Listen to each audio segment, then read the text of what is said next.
اعوذ باللہ من الشیطان الرجیم۔ پناہ مانگتا ہوں اللہ کی شیطان مردود سے۔ بسم اللہ الرحمن الرحیم۔ شروع کرتا ہوں اللہ کے پاک نام سے جو بہت بڑا مہربان نہایت رحم والا ہے۔ لیس علیک ھداھم ولکن اللہ یہدی من یشاء وما تنفقوا من خیر فلأنفسکم وما تنفقون الا ابتغاء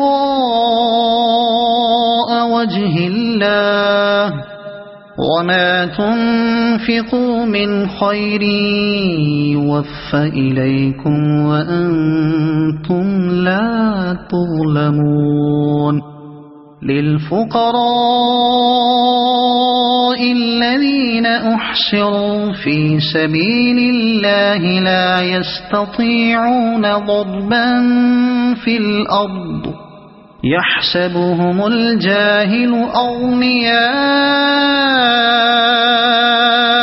من التعفف تعرفهم بسيماهم لا يسألون الناس إلحافا وما تنفقوا من خير فإن الله به عليم۔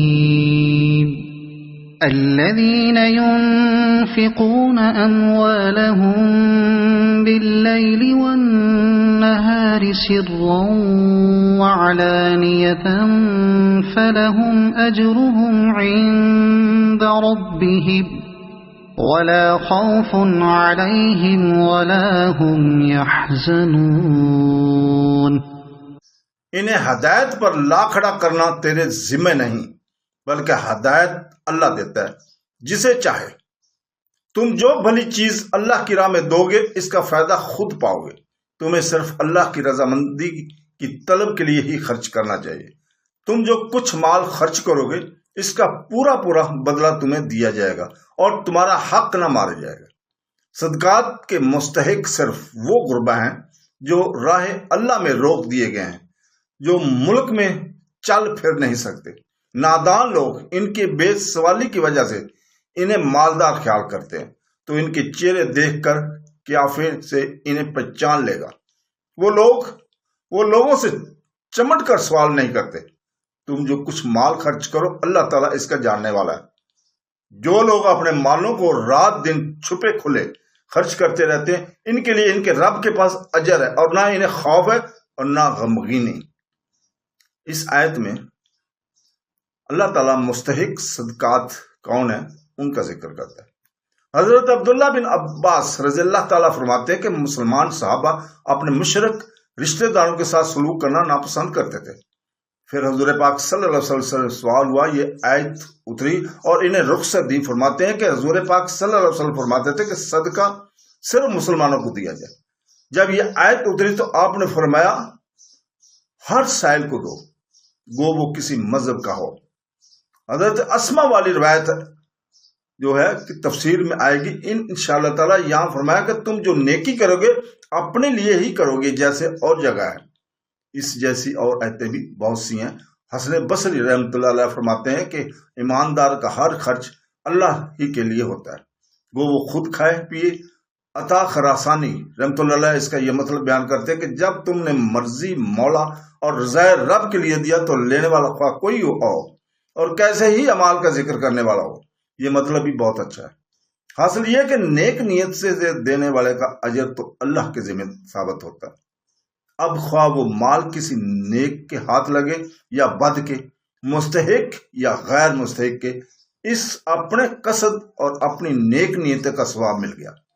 جبکہ اس نے دیکھ بھال کر لی پھر غلطی ہوئی تو ثواب ضائع نہیں جاتا۔ اس لیے آیت کے آخر میں بدلہ ملنے کی بشارت دی گئی ہے۔ بخاری اور مسلم کی حدیث میں آیا کہ ایک شخص نے قصد کیا کہ آج رات میں صدقہ دوں گا، لے کر نکلا اور چپکے سے ایک عورت کو دے کر چلا گیا۔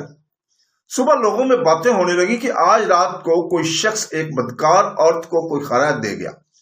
اس نے بھی سنا اور اللہ کا شکر ادا کیا، پھر اپنے جی میں کہا آج رات اور صدقہ دوں گا، لے کر چلا اور ایک شخص کی مٹھی میں رکھ کر چل دیا۔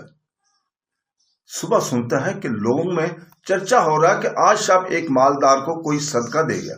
اس نے پھر اللہ کی حمد کی اور ارادہ کی کہ آج رات کو تیسرا صدقہ دوں گا۔